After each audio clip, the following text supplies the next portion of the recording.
Sasa leo picha yetu inaanzia Kigoma huko katika kijiji cha Uvinza. Tunapata kuona vijana wawili, Tony pamoja na Ima.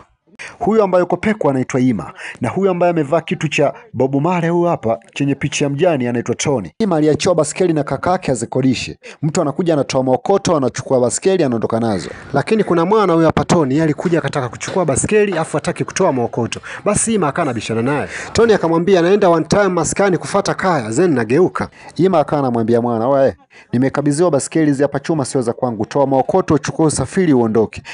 Ima kiupole akamwambia mshikaji, kwani vipi, mbona kama umepaniki mwanangu, kumbuka hizi ni kazi za watu, mimi nimekabidhiwa, usifanye hivyo.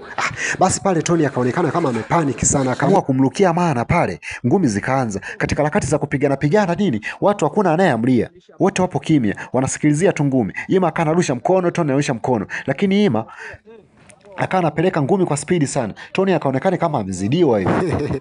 Bwana, watu wa left sio poa, alimpiga moja hiyo mpaka akaenda chini.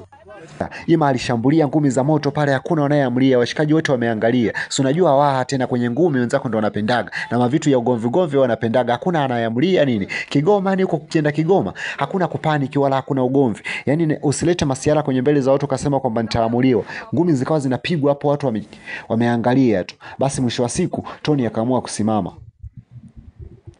na kuamua kuvaa viatu vyake ili aondoke, lakini wakati huo kaumia sana, kapasuka sana kichwani. Ima alikuwa anaonekana mpole, lakini ndo alipeleka mashambulizi ya hatari sana. Mwisho wa siku basi pale akachukua basikeli yake akaenda kupaki, akamwambia, "Wewe mwanangu, mimi sitaki ugomvi." Basi pale Ima inabidi awe mpole. Tony naye akasema, "Chukua basikeli yako na mwenyewe sitaki ugomvi. Sitaki kwenda popote, basi nimegairi hata safari yangu inakoenda." Washikaji wanauliza pale, "Vipi?" Anasema, "Huyu mshikaji tatizo naye anazingua sana wewe. Hana hela lakini anang'ang'ania kitu."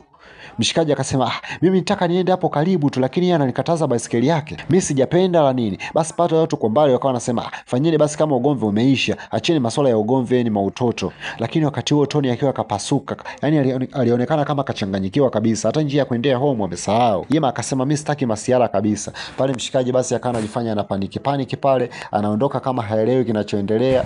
Basi mshikaji wa dukani akawa anamshauri, "Wewe Tony, achana na maugomvi." Lakini Tony alionekana kama kachanganyikiwa kwa sababu ngumi zilikuwa za moto sana. Yaani mpaka sija kuendea nyumbani akawa amesahau, akaamua kuingia chooni. Kumbuka picha letu la leo linaitwa Mafioso, linatufundisha kwamba siku zote usiamue kupigana na mtu ambaye hajaamua kupigana na wewe, kwa sababu huwezi kujua ana nguvu kiasi gani na kabeba silaha ya aina gani. Ukiona mtu mpole unaongea kanyamaza, hebu nyamaza, kwa sababu ukimya kwa muelewa ni jibu tosha mbele ya mjinga anayepromoti upumbavu wake.